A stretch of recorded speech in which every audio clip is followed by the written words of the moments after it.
Percy Jackson and the Olympians, The Titan's Curse, Chapter 1. My rescue operation goes very wrong. The Friday before winter break, my mom packed me an overnight bag and a few deadly weapons and took me to a new boarding school. We picked up my friends Annabeth and Thalia on the way.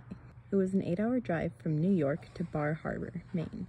Sleet and snow pounded the highway. Annabeth, Thalia, and I hadn't seen each other in months, but between the blizzard and the thought of what we were about to do, we were too nervous to talk much, except for my mom. She talks more when she's nervous.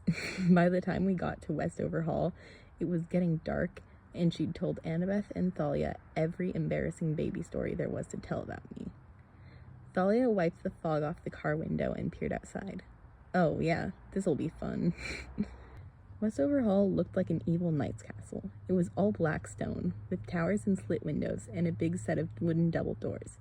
It stood on a snowy cliff overlooking the big frosty forest on one side and the gray churning ocean on the other. "Are you sure you don't want me to wait?" my mother asked. "No thanks, Mom," I said. "I don't know how long it'll take. We'll be okay." "But how will you get back? I'm worried, Percy." I hoped I wasn't blushing. It was bad enough I had to depend on my mom to drive me to my battles. "It's okay, Mrs. Jackson," Annabeth smiled reassuringly. Her blonde hair was tucked into a ski cap, and her gray eyes were the same color as the ocean. "We'll keep him out of trouble." My mom seemed to relax a little.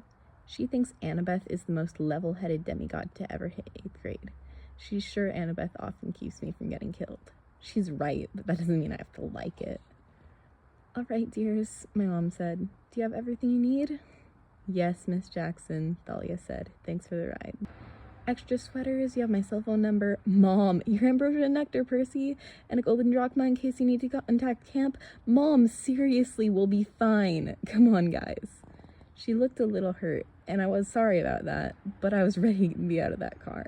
If my mom told one more story about how cute I looked in the bathtub when I was 3 years old, I was gonna burrow into the snow and freeze myself to death. Annabeth and Thalia followed me outside. The wind blew straight through my coat like ice daggers. Once my mother's car was out of sight, Thalia said, "Your mom is so cool, Percy." "She's pretty okay," I admitted. "What about you? You ever get in touch with your mom?" As soon as I said it, I wished I hadn't. Thalia was great at giving evil looks, what with the punk clothes she always wears, the ripped-up army jacket, black leather pants and chain jewelry, the black eyeliner, and those intense blue eyes. But the look she gave me now was a perfect evil 10. "If that was any of your business, Percy..." "We'd better get inside," Annabeth interrupted. "Grover will be waiting."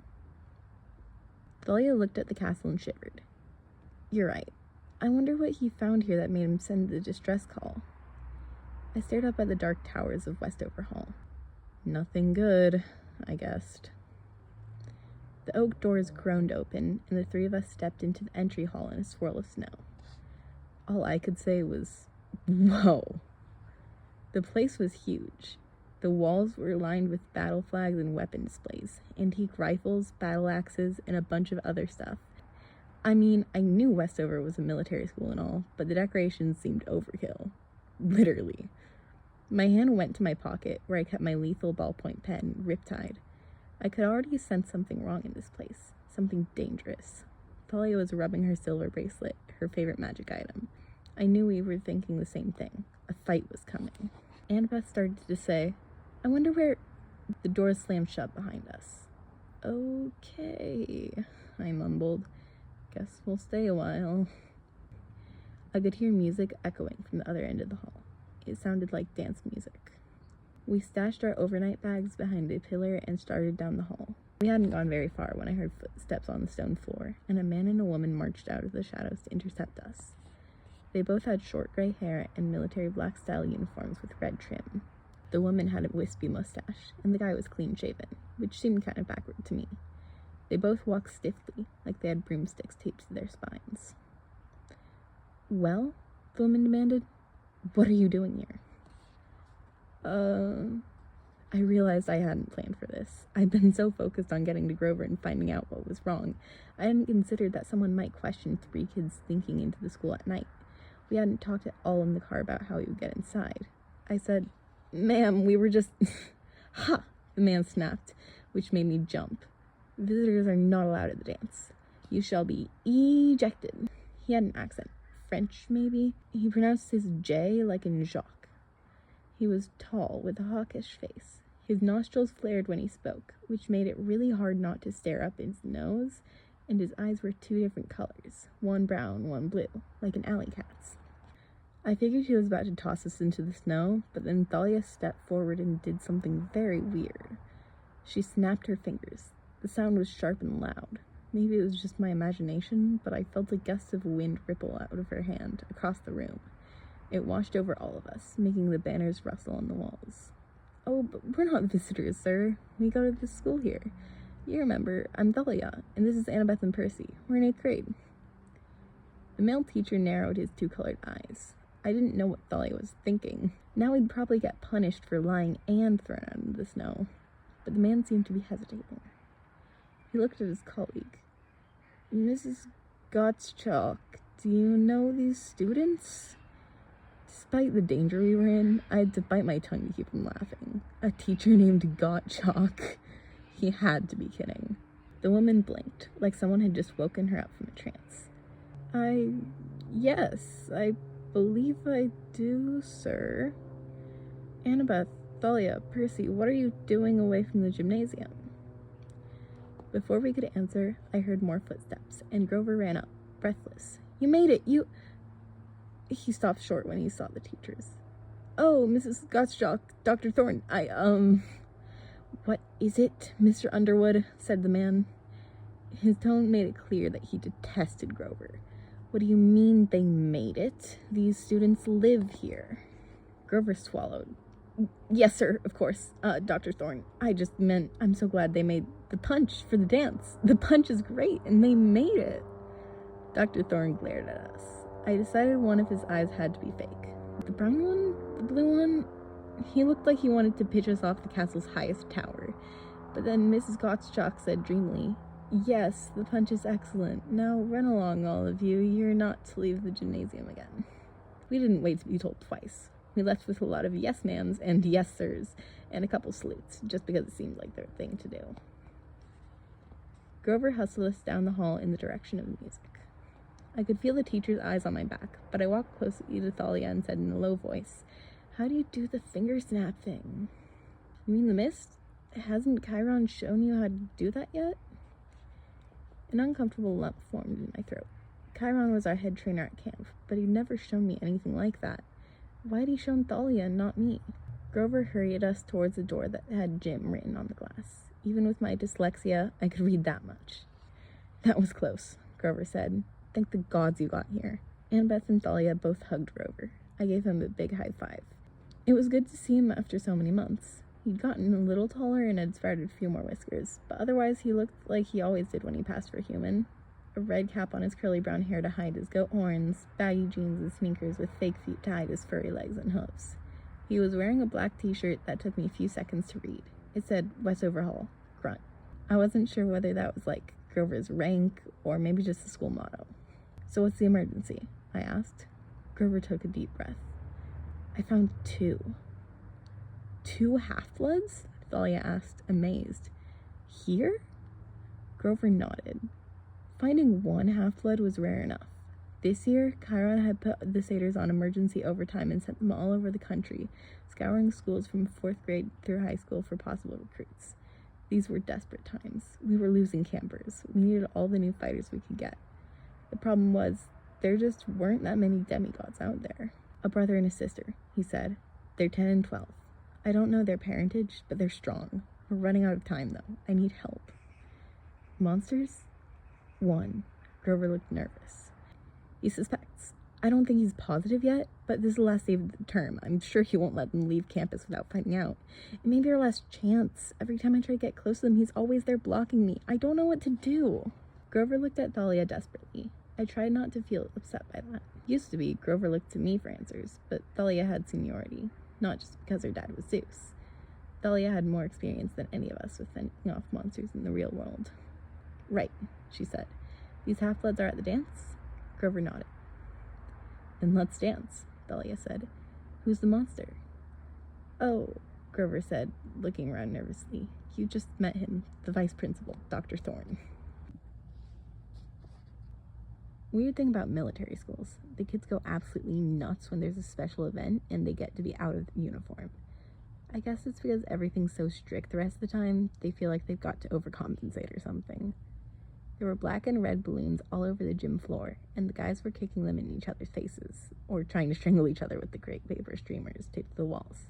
Girls moved around in football huddles, the way they always do, wearing lots of makeup and spaghetti-strapped tops and brightly colored pants and shoes that looked like torture devices. Every once in a while, they'd surround some poor guy like a pack of piranhas, shrieking and giggling, and when they finally moved on, the guy would have ribbons in his hair and a bunch of lipstick graffiti all over his face.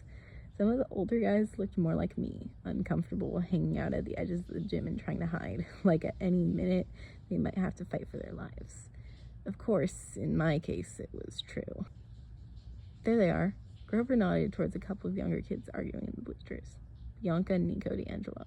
The girl wore a floppy green cap, like she was trying to hide her face. The boy was obviously her little brother. They both had dark silky hair and olive skin, and they used their hands a lot as they talked. The boy was shuffling some kind of trading cards. His sister seemed to be scolding him about something. She kept looking around like she sensed something wrong. Annabeth said, "Do they? I mean, have you told them?" Grover shook his head. You know how it is. That could put them in more danger. Once they realize who they are, their scent becomes stronger. He looked at me, and I nodded. I never really understood what half-bloods smell like to monsters and satyrs, but I knew that your scent could get you killed. And the more powerful a demigod you became, the more you smelled like a monster's lunch. So let's grab him and get out of here, I said. I started forward, but Thalia put her hand on my shoulder. Vice Principal, Dr. Thorne, had slipped out of a doorway near the bleachers and was standing near the D'Angelo siblings. He nodded coldly in our direction. His blue eyes seemed to glow. Judging from his expression, I guess Thorne hadn't been fooled by Thalia's trick with the mist after all. He suspected who we were. He was just waiting to see why we were here. Don't look at the kids, Thalia ordered. We have to wait for a chance to get them. We need to pretend we're not interested in them. Throw them off the scent. How? We're 3 powerful half-bloods. Our presence should confuse him. Mingle, act natural, do some dancing, but keep an eye on those kids. Dancing? Annabeth asked. Thalia nodded. She cocked her ear to the music and made a face. Ugh, who chose Jesse McCartney? Grover looked hurt. I did. Oh my God, Grover, that is so lame. Can't you play, like, Green Day or something? Green who? Never mind, let's dance. But I can't dance. You can if I'm leading, Thalia said. Come on, goat boy. Grover yelped as Thalia grabbed his hand and led him onto the dance floor. Annabeth smiled. What? I asked. Nothing. It's just cool to have Thalia back. Annabeth had grown taller than me since last summer, which I found kind of disturbing. She used to wear no jewelry except for her Camp Half-Blood bead necklace, but now she wore little silver earrings shaped like owls, the symbol of her mother, Athena. She pulled off her ski cap, and her long blonde hair tumbled down to her shoulders. It made her look older for some reason. So, I tried to think of something to say. Act natural, Thalia had told us. When you're a half-blood on a dangerous mission, what the heck is natural? Design any good buildings lately? Annabeth's eyes lit up, the way they always did when she talked about architecture. Oh my God, Percy, at my new school, I get to take 3D design as an elective, and there's this cool computer program. She went on to explain how she designed this huge monument that she wanted to build at Ground Zero in Manhattan. She talks about structural supports and facades and stuff, and I tried to listen. I knew she wanted to be a super architect when she grew up. She loves math and historical buildings and all that, but I hardly understood a word she was saying. The truth was, I was kind of disappointed to hear that she liked her new school so much. It was the first time she'd gone to school in New York. I'd been hoping to see her more often. It was a boarding school in Brooklyn, and she and Thalia were both attending, close enough to Camp Half-Blood that Chiron could help out if they got in any trouble. Because it was an all-girls school, and I was going to MS 54 in Manhattan, I hardly ever saw them. Yeah, cool, I said. So you're staying there the rest of the year, huh? Her face got dark. Well, maybe if I don't... Hey, Thalia called out to us. She was slow dancing with Grover, who was tripping all over himself, kicking Thalia in the shins and looking like he wanted to die. At least his feet were fake. Unlike me, he had an excuse for being clumsy. Dance, you guys. You look stupid just standing there. I looked nervously at Annabeth and the groups of girls who were roaming the gym. Well, Annabeth said, who should I ask? She punched me in the gut. Me, seaweed brain. Oh, right. So we went on to the dance floor, and I looked over to see how Thalia and Grover were doing things. I put one hand on Annabeth's hip, and she clasped my other hand like she was about to judo throw me. I'm not gonna bite, she told me. Honestly, Percy, don't you guys have dances at your school? I didn't answer. The truth was we did, but I'd never, actually danced at one. I was usually one of the guys playing basketball in the corner. We shuffled around for a few minutes. I tried to concentrate on little things like the crepe paper streamers and the punch bowl, anything but the fact that Annabeth was taller than me and my hands were sweaty and probably gross and I kept stepping on her toes. What were you saying earlier? I asked. Are you having trouble at school or something? She pursed her lips. It's not that. It's my dad. Uh-oh. I knew Annabeth had a rocky relationship with her father. I thought it was getting better with you two. Is it your stepmom again? Annabeth sighed. He decided to move. Just when I was getting settled in New York, he took this stupid new job researching for a World War I book in San Francisco. She said this the same way she might have said Fields of Punishment or Hades gym shorts. So he wants you to move out there with him? I asked. To the other side of the country, she said miserably. And half-bloods can't live in San Francisco. He should know that. What? Why not? Annabeth rolled her eyes. Maybe she thought I was kidding. You know, it's right there. Oh, I said. I had no idea what she was talking about. I didn't want to sound stupid. So, you'll go back to living at camp, or what? It's more serious than that, Percy. I probably should tell you something. Suddenly she froze. They're gone. What? I followed her gaze. The bleachers, the two half-blood kids, Bianca and Nico, were no longer there. The door next to the bleachers was wide open. Dr. Thorne was nowhere in sight. We have to get Thalia and Grover. Annabeth looked around frantically. Oh, where'd they dance off to? Come on. She ran through the crowd. I was about to follow when a mob of girls got in my way. I maneuvered around them to avoid getting the ribbon and lipstick treatment, and by the time I was free, Annabeth had disappeared. I turned a full circle, looking for her, Thalia, or Grover. Instead, I saw something that chilled my blood. About 50 feet away, lying on the gym floor, was a floppy green cap, just like the one Bianca D'Angelo had been wearing. Near it were a few scattered trading cards. Then I caught a glimpse of Dr. Thorne. He was hurrying out a door at the opposite end of the gym, steering the D'Angelo kids by the scruff of their necks, like kittens. I still couldn't see Annabeth, but I knew she'd be heading the other way, looking for Thalia and Grover. I almost ran after her, and then I thought, wait. I remembered what Thalia had said to me in the entry hall, looking at me all puzzled when I asked about the finger snap trick. Hasn't Chiron shown you how to do that yet? I thought about the way Grover had turned to her, expecting her to save the day. Not that I resented Thalia. She was cool. It wasn't her fault her dad was Zeus and she got all the attention. Still, I didn't need to run after her to solve every problem. Besides, there wasn't time. The D'Angelos were in danger. They might be long gone by the time I found my friends. I knew monsters. I could handle this myself. I took Riptide out of my pocket and ran after Dr. Thorne. The door led into a dark hallway. I heard the sounds of scuffling up ahead, and then a painful grunt. I uncapped Riptide.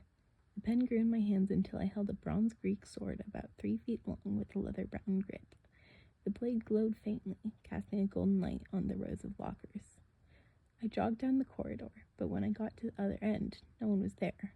I opened a door and found myself back in the main entry hall. I was completely turned around. I didn't see Dr. Thorne anywhere, but there on the opposite side of the room were the D'Angelo kids. They stood frozen in horror, staring at me. I advanced slowly, lowering the tip of my sword. It's okay. I'm not gonna hurt you. They didn't answer. Their eyes were full of fear.